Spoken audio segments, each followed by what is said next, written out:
देंगे। दुनिया के अंदर आप हाफिज़ कुरान बनेंगे तो आपको मालूम है जिस गली से आप गुजरेंगे, तवज्जो, जिस गली से आप गुजरेंगे तो लोग आपसे सलाम करते हैं। क्यों सलाम करते हैं? क्योंकि आपके सीने में अल्लाह का कुरान होता है। समझ रहे? बेशक बेशक। जो आप इस वक्त मुजाहिदा कर रहे हैं, आप कुर्बानी दे रहे हैं। मिसाल के तौर पर आप अपना घर छोड़ कर आए, घर भी याद आता होगा, माँ की भी याद आती होगी, वालिद की याद आती होगी, छोटे भाइयों की, दोस्तों अहबाब की याद आती हो, आती नहीं आती?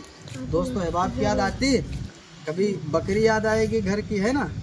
तो इन सब यादों को आप कुर्बान करके, लेकिन फिर भी आप अपने आप को रोके भी हैं मदरसे के अंदर। रोके मदरसे के अंदर क्यों रोके हैं? क्योंकि आपको पढ़ना है, आप आए इल्म हासिल करने के लिए। जब आप मेहनत से पढ़ेंगे तो इन कुर्बानियों का नतीजा ये होता है कि जब आप पढ़ जाएंगे तो जिस गली से आप गुजरेंगे तो लोग आपसे मुसाफा करेंगे। क्यों? आपको देख कर नहीं मुसाफा करते, आपकी इल्म की वजह से आपसे सलाम करते। लोग नमाज के लिए आपको बढ़ा देंगे। क्यों बढ़ा देंगे? क्योंकि जानते हैं कि हाफिज़ साहब हैं, ये आलिम साहब हैं, ये अच्छे पढ़े लिखे हैं, तो इस वजह से आपको मुसल्ले पर बिठा देंगे। और कभी ऐसा होगा नमाज जनाजा होगा तो आपको खड़ा कर देंगे, तकरीर करने के लिए आपको आगे बढ़ा देंगे। क्यों? क्योंकि आपने बचपन में कुर्बानियाँ दी। समझ रहे?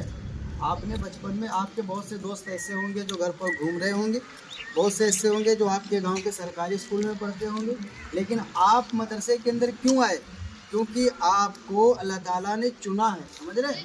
तमाम बच्चों में से आपको चुना है कि आप अल्लाह के दीन का काम करेंगे, आप हाफिज़ कुरान बनेंगे, आलिम दीन बनेंगे।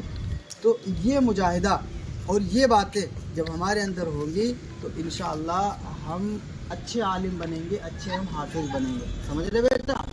तो हमें मदरसे के अंदर रह करके मेहनत से पढ़ना है। जब आप खूब मेहनत करेंगे तो ये मेहनत इंशाअल्लाह रंग लाएगी और आपके लिए कामयाबी का ज़रिया बनेगी। पढ़ेंगे ना इंशाअल्लाह मेहनत से सब लोग।